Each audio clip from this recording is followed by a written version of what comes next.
Hello everyone. Welcome to success with Rai academy.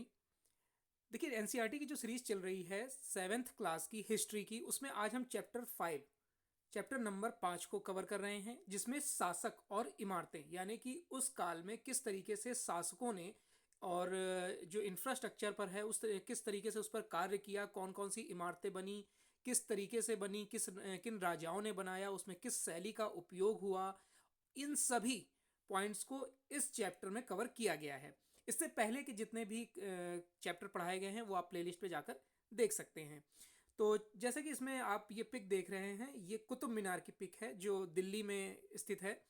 और कुतुब मीनार के पहले छज्जे को, ये जो पिक है वो पहले छज्जे को प्रदर्शित करता है।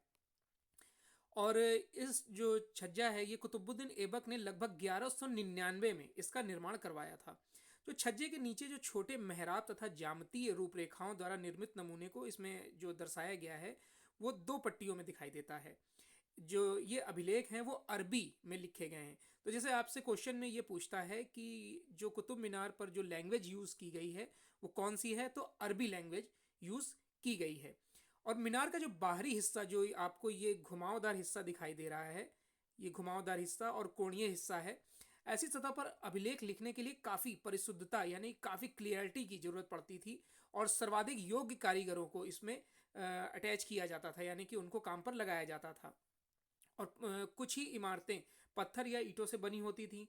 13वीं शताब्दी में कुतुब मीनार जैसी इमारतें आपको ज़्यादातर देखने को मिलती हैं।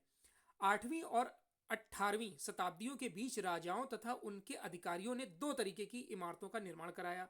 पहली तरह की इमारतों में सुरक्षित, संरक्षित तथा इस दुनिया में दूसरी दुनिया में आराम विराम की भव्य जगह जैसे किले, महल तथा मकबरे। दूसरी श्रेणी में यानी कि जो पहली श्रेणी थी उसमें जो राजा थे वो विराम स्थल बनवाते थे, स्टॉपेज जिसे आप बोल सकते हैं, आराम करने के लिए जगह बनाते थे। किले, महल, मकबरे, किसी की याद में मकबरा बनवा दिया, किसी के लिए अपने रहने के लिए महल बनवा दिया, किले बनवा दिए, अपने आप को सुरक्षित रखने के लिए किलों के चारों तरफ एक घेरा बना दिया। ये सब जो है वो पहली श्रेणी में आता है। दूसरी श्रेणी में मंदिर, मस्जिद, हौज, कुएं, सराय तथा बाजार जैसी जो जनता के आम लोगों के लिए उपयोगी होती थी वो बनाए गए हैं। राजाओं से ये उपेक्षा की जाती थी कि वे अपनी प्रजा की देखभाल करेंगे तथा प्रजा के उपयोग और आराम के लिए इमारतों का निर्माण कराकर राजा उनकी प्रशंसा पाने की आशा करते थे। इस तरह के निर्माण कार्य व्यापारियों सहित अन्य व्यक्तियों के द्वारा भी किए जाते थे, यानी कि जो उच्च व्यापारी थे यानी कि जिनकी आमदनी वगैरह ज़्यादा थी वो ये सब कार्य भी करते थे। वे मंदिरों, मस्जिदों और कुओं का निर्माण करवाते थे, परंतु घरेलू स्थापत्य यानी कि जो व्यापारियों की विशाल हवेलियों के अवशेष 18वीं शताब्दी से ही मिलना शुरू हो गए थे। यानी कि जो व्यापारियों के घर वगैरह थे वे 18वीं शताब्दी से मिलना शुरू हुए थे। अब इसमें अभियांत्रिकी कौशल तथा निर्माण कार्य, इस पर चर्चा करते हैं कि जो स्मारक से हमें उनके निर्माण में प्रयुक्त शिल्प विज्ञान का भी पता चलता है। छत का ही अगर हम एक उदाहरण ले लेते हैं तो हम चारों ओर से आर पार लकड़ी की सहतीरों अथवा एक पत्थर की पटिया रखकर छत बनाते थे। यानी कि जैसे अभी क्या होता है कि आपने देखा होगा कि गिट्टियाँ और मोरंग, सीमेंट, इन सबको मिक्स करके जो लेंटर डाला जाता है, उस समय क्या होता था कि पत्थरों की पतली पतली पट्टियाँ रखी जाती थी। जैसे आप पुरानी जगहों पर जाएंगे, अपने गांव वगैरह में भी जाते होंगे, तो जो पुराने मकान थे उसमें आप देखते होंगे कि एक पत्थर की पूरी पटिया रखी रहती है। लेकिन यह कार्य उस समय बहुत कठिन हो जाता था, क्योंकि जब हम अधिसंरचना वाले विशाल कक्ष का निर्माण जो हुआ है उनको हम देखते हैं, तो हम ये देखते हैं कि इतने बड़े बड़े पत्थर आखिर किस तरीके से उस पर चढ़ाए गए होंगे ऊपर। 7वीं और 10वीं शताब्दी के मध्य वास्तुकारों भवनों में अधिक कमरे, दरवाजे, खिड़कियां बनाने लगे। छत, दरवाजे और खिड़कियां अभी भी दो ऊर्ध्वाधर खंभों के आर पार एक अनुप्रस्थ सहतीर रखकर बनाए जाते थे। वास्तुकला की यह शैली अनुप्रस्थ टोडा निर्माण कहलाती थी। अनुप्रस्थ टोडा निर्माण कहलाती थी। 8वीं से 13वीं शताब्दी के बीच मंदिरों, मस्जिदों, मकबरों तथा सीढ़ीदार कुओं से जुड़े भवनों के निर्माण में शैली का प्रयोग होता था। ये जैसा कि आप देख रहे हैं पिक में किस तरीके से ये घुमावदार है, ये देखिए, ये पटिया रखकर इसे घुमावदार बनाया जाता था। 11वीं शताब्दी के प्रारंभ में मंदिर निर्माण, अब ये देखिए जो ये तीन क, ये देखिए ये तीन क है और ये तीन ख है, ये तीन क है, ये तीन ख है। इसमें बताया गया है कि शिव की स्तुति में बनाए गए कंदरिया महादेव मंदिर का निर्माण चंदेल राजवंश के राजा धंगदेव द्वारा 999 ईस्वी में कराया गया था। अब ये जो ख है वो मंदिर का स्ट्रक्चर है, अंदर से किस तरीके से आप कह सकते हैं कि एक योजना जो बनाई जाती है मकान को किसी को बनाने की रूपरेखा, वो है। एक अलंकृत द्वार से इसके प्रवेश भाग और मुख्य सभा भवन जहां नृत्य का आयोजन होता था तक पहुंचा जाता था। प्रमुख देवता की मूर्ति मुख्य मंदिर में रखी जाती थी। धार्मिक अनुष्ठान इसी जगह संपन्न किए जाते थे तथा इसमें केवल राजा, उनका निकटतम परिवार तथा पुरोहित एकत्र होते थे। खजुराहो समूह में राजकीय मंदिर सम्मिलित थे जहां सामान्य जनमानस को जाने की अनुमति नहीं थी। ये मंदिर सुपरिष्कृत उत्कीर्णित मूर्तियों से अलंकृत थे। अब अगर हम इस पिक की बात करते हैं, ये जो आपको दिख रहा है 4th नंबर पिक, इसमें कह रहा है कि तंजावुर के राजराजेश्वर मंदिर का शिखर उस समय के मंदिरों में सबसे ऊंचा था। इसका निर्माण कार्य आसान नहीं था क्योंकि इतने बड़े पत्थरों को ऊपर क्रेन से तो ले जाया नहीं जा सकता था क्योंकि उस टाइम क्रेन होती नहीं थी। और अगर हम बात करें जो ऊपर के पत्थर हैं उनका वजन लगभग 90 टन है। अब सोचने वाली बात यह है कि इतना भारी पत्थर ऊपर कैसे ले जा सकता था। तो इसके समकालीन यानी कि जो ये स्ट्रक्चर है, जो मंदिर है, उसके समकालीन एक सीढ़ीदार स्ट्रक्चर तैयार किया जाता था और इस पर से ही पत्थर को या तो मनुष्यों द्वारा खींच कर ले जाता होगा या कोई और तरकीब अपनाई जाती होगी। हालांकि इसका कोई साक्ष्य नहीं है तो इस पर हम क्लियर कुछ नहीं बोल सकते हैं, लेकिन ये काम बड़ी सावधानी से किया जाता था और इसमें वाकई में कुशल कारीगरों की जरूरत होती थी। रोलरों द्वारा भारी पत्थरों को इस रास्ते से ऊपर ले जाया गया होगा। इस काम के लिए 4 किलोमीटर से ज्यादा लंबा पथ तैयार किया जाता था जिससे चढ़ाई बहुत खड़ी ना हो। यानी कि आप जब एक पुल पर चढ़ते हैं, स्लोप तैयार किया जाता है, तो आप देखते होंगे कि बहुत सुगमता से आप उस पर जा सकते हैं। मंदिर बन जाने के बाद इसे गिरा दिया गया होगा, लेकिन उस क्षेत्र के लोगों ने मंदिर निर्माण के अनुभव को काफी लंबे समय तक याद रखा। आज भी मंदिर के पास के एक गांव को चारू पल्लम कहा जाता है जिसका शाब्दिक अर्थ है चढ़ाईदार रास्ते का गांव। देखिए 12वीं शताब्दी में दो प्रौद्योगिकी एवं शैली संबंधित परिवर्तन दिखाई पड़ने लगे। पहला, दरवाजों और खिड़कियों के ऊपर अवसंरचना का भार कभी कभी मेहराबों पर डाल दिया जाता था। वास्तुकला का यह चापाकार रूप था जो आप ये पिक में देख रहे हैं, ऐसे घुमावदार, इसकी बात हो रही है। दूसरा है कि निर्माण कार्य में चूना पत्थर सीमेंट का प्रयोग बढ़ गया। यह उच्च श्रेणी की सीमेंट होती थी जिसमें पत्थरों के टुकड़ों के मिलाने से कंक्रीट बनती थी। इसकी वजह से विशाल ढांचों का निर्माण सरलता और तेजी से होने लगा। मंदिर, मस्जिदों और हौजों का निर्माण। देखिए मंदिर और मस्जिदों का निर्माण बहुत सुंदर तरीके से किया जाता था क्योंकि वे उपासना के स्थल थे, यानी कि भावनाओं से जुड़े हुए स्थान थे। वे अपने संरक्षक की शक्ति, धन, वैभव तथा भक्ति भाव का भी प्रदर्शन करते थे। उदाहरण के लिए राजराजेश्वर मंदिर को ले लिया जा सकता है। एक अभिलेख से इस बात का संकेत मिलता है कि इस मंदिर का निर्माण राजा राजदेव ने अपने देवता राजा राजेश्वर की उपासना हेतु किया था।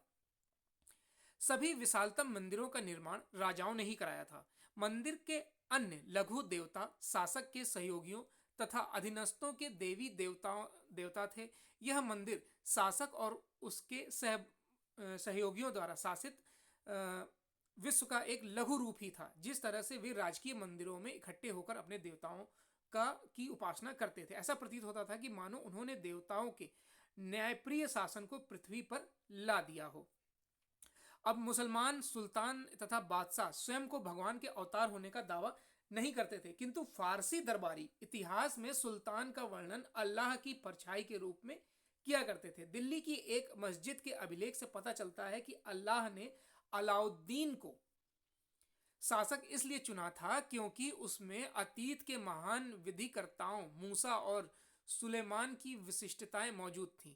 इस सबसे महान विधिकर्ता और वास्तुकार अल्लाह स्वयं था। अब उसने अव्यवस्था को दूर करके विश्व का सृजन किया तथा एक व्यवस्था और संतुलन कायम किया। देखिए व्यापक समझ यह थी कि न्यायप्रिय राजा का राज ऐसा होगा जहां खुशहाली होगी और जहां पर्याप्त वर्षा होगी। इसी तरह हौजों और जलाशयों के निर्माण द्वारा बहुमूल्य पानी उपलब्ध कराने के कार्य की बहुत प्रशंसा की जाती थी। सुल्तान इल्तुतमिश ने दहली एक कुहना के एकदम निकट एक विशाल तालाब का निर्माण करके व्यापक सम्मान प्राप्त किया। इस विशाल जलाशय को हौजे सुल्तानी अथवा राजा का तालाब कहा जाता था। क्या आप इसे अध्याय 3 के मानचित्र में ढूंढ सकते हैं? ये तो चलिए पुरानी बात हो गई। मंदिरों को क्यों नष्ट किया गया? देखिए, राजा मंदिरों का निर्माण अपनी शक्ति, धन संपदा और ईश्वर के प्रति निष्ठा के प्रदर्शन हेतु करते थे। ऐसे में यह बात आश्चर्यजनक नहीं लगती कि जब उन्होंने एक दूसरे के राज्यों पर आक्रमण किया तो उन्होंने प्रायः ऐसी इमारतों पर निशाना साधा। 9वीं शताब्दी के आरंभ में जब पांड्यन राजा श्रीमर श्रीवल्लभ ने श्रीलंका पर आक्रमण कर राजा सेन प्रथम यानी 1831 से 1851 को पराजित किया था, उसके विषय में बौद्ध भिक्षु व इतिहासकार धम्मकीर्ति ने लिखा है कि सारी बहुमूल्य चीजें वह ले गया। रत्न महल में रखी स्वर्ण की बनी बुद्ध की मूर्ति और विभिन्न मठों में रखी सोने की प्रतिमाओं, इन सभी को उसने जब्त कर लिया। सिंघली शासक के आत्मविभान को इससे जो आघात लगा था उसका बदला लिया जाना स्वाभाविक था। उसने सिंघली शासक से सेन द्वितीय ने अपने सेनापति को पांड्यों की राजधानी मदुरई पर आक्रमण करने का आदेश दिया। बौद्ध इतिहासकार ने लिखा है कि इस अभियान में बुद्ध की स्वर्णिम मूर्ति को धूल निकालने तथा वापस लाने हेतु महत्वपूर्ण प्रयास किए गए। इसी तरह अगर हम 11वीं शताब्दी के आरंभ में जब चोल राजा राजेंद्र प्रथम ने अपनी राजधानी में शिव मंदिर का निर्माण कराया था तो उसे पराजित शासकों से जब्त की गई उत्कृष्ट प्रतिमाओं से इसे भर दिया। इस अधूरी सूची में निम्न चीजें सम्मिलित थीं: चालुक्यों से प्राप्त एक सूर्य पीठिका, एक गणेश मूर्ति और दुर्गा की कई मूर्तियां इसमें शामिल थीं। बाग, मकबरे तथा किले। देखिए, मुगलों के अधीन वास्तुकला और अधिक जटिल हो गई। बाबर, हुमायूं, अकबर, जहांगीर और विशेष रूप से शाहजहां साहित्य कला और वास्तुकला के व्यक्तिगत रुचि लेते थे। देखिए, जो सबसे ज़्यादा स्थापत्य कला का जो निर्माण हुआ है वो शाहजहां के काल में हुआ है। अपनी आत्मकथा में बाबर ने औपचारिक बागों की योजनाओं और उनके बारे में अपनी रुचि का वर्णन किया है। अक्सर ये बाग दीवार से घिरे होते थे तथा कृत्रिम नहरों द्वारा चारों भागों में विभाजित आयताकार अहाते में स्थित होते थे। 4 समान हिस्सों में बटे होने के कारण ये 4 बाग कहलाते थे। अकबर के शासन काल में कई तरह के महत्वपूर्ण वास्तुकलात्मक नवाचार हुए। इनकी प्रेरणा अकबर के वास्तुशिल्पियों ने उसके मध्य एशियाई पूर्वज तैमूर के मकबरे से ली। हुमायूं के मकबरे में सबसे पहली बार दिखने वाला केंद्रीय गुंबद और ऊंचा मेहराब प्रवेश द्वार मुगल वास्तुकला के महत्वपूर्ण रूप बन गए। देखिए, शाहजहां के शासनकाल के दौरान मुगल जो वास्तुकला के विभिन्न तत्व एक विशाल सद्भावपूर्ण संश्लेषण में मिला दिए गए। शाहजहां के शासन में अनवरत निर्माण कार्य चलते रहे। विशेष रूप से आगरा और दिल्ली में सार्वजनिक और व्यक्तिगत सभा हेतु समारोह कक्षों यानी दीवाने खास और दीवाने आम की योजना बहुत सावधानी पूर्वक बनाई जाती थी। एक विशाल आंगन में स्थित ये दरबार चिहिल सुतून अथवा 40 खंभों के सभा भाव भी कहलाते थे। शाहजहां के सभा भाव विशेष रूप से मस्जिदों से मिलते जुलते बनाए गए थे। उसका सिंहासन जिस मंच पर रखा था उसे प्रायः किबला यानी कि नमाज के दौरान मुसलमानों के सामने की दिशा कहा जाता था, क्योंकि जिस समय दरबार चलता था उस समय प्रत्येक व्यक्ति उस ओर ही मुंह करके बैठता था। शाहजहां ने दिल्ली के लाल किले के अपने नवनिर्मित दरबार में राजकीय न्याय और शाही दरबार के अंतः संबंध पर बहुत बल दिया है। देखिए, अब इसमें आगे बताया जा रहा है कि शासन के आरंभिक वर्षों में शाहजहां की राजधानी आगरा थी। इस शहर में विशिष्ट वर्गों ने अपने घरों का निर्माण यमुना नदी के तटों पर कराया था। इनका निर्माण 4 बाग की रचना के ही समान औपचारिक बागों के बीच में हुआ था। 4 बाग की योजना के अंतर्गत ही अन्य तरह के बाग भी थे जिन्हें इतिहासकार नदी तट बाग कहते थे। इस तरह के बाग में निवास स्थान 4 बाग के बीच में स्थित न होकर नदी तटों के पास बाग के बिल्कुल किनारे पर होता था। शाहजहां ने अपने शासन की भव्यता वास्तुकलात्मक उपलब्धि ताजमहल के नक्शे में नदी तट बाग की योजना अपनाई। यहाँ सफेद संगमरमर का मकबरा नदी तट के एक चबूतरे पर तथा बाग इसके दक्षिण में बनाया गया। नदी पर सभी अभिजातों की पहुंच पर नियंत्रण हेतु शाहजहां ने इस वास्तुकलात्मक रूप को विकसित किया। दिल्ली में शाहजहांबाद में उसने जो नया शहर निर्मित करवाया उसमें शाही महल नदी पर स्थित था। केवल विशिष्ट कृपा प्राप्त अभिजातों जैसे उसके बड़े बेटे दारा सिकोह को ही नदी तक पहुंच मिलती थी। अन्य सभी को अपने घरों का निर्माण यमुना नदी से दूर शहर में करवाना पड़ता था। अब बात करते हैं क्षेत्र व साम्राज्य की। 8वीं व 18वीं शताब्दियों के बीच जब निर्माण संबंधी गतिविधियों में बढ़ोतरी हुई तो विभिन्न क्षेत्रों के बीच विचारों का भी पर्याप्त आदान प्रदान हुआ। एक क्षेत्र की परंपराएं दूसरे क्षेत्र द्वारा अपनाई गई। उदाहरण के लिए विजयनगर में राजाओं की गजशालाओं पर बीजापुर और गोलकुंड जैसी आसपास की सल्तनतों की वास्तुकलात्मक शैली का बहुत प्रभाव पड़ता था। मथुरा के निकट स्थित वृंदावन में बने मंदिरों की वास्तुकलात्मक शैली फतेहपुर सीकरी के मुगल महलों से मिलती जुलती थी। 18वीं शताब्दी में मुगल शासकों की सत्ता के धूमिल हो जाने के बाद भी उनके आश्रय में विकसित वास्तुकलात्मक शैली निरंतर प्रयोग में रही तथा अन्य शासकों ने जब भी स्वयं के राज्य स्थापित करने के प्रयास किए यह शैली अपनाई। तो इसमें जो शासक उन्होंने क्या शैली अपनाई और उनका साम्राज्य क्या रहा, वास्तुकला क्या रही, साहित्य कला तो अभी इसमें नहीं बताई गई है। तो ये पॉइंट्स थे जो इस चैप्टर में कवर किए गए हैं। आई होप आपको ये वीडियो अच्छा लगा होगा। वीडियो अच्छा लगा हो तो लाइक और शेयर कर दीजिएगा। वीडियो देखने के लिए धन्यवाद।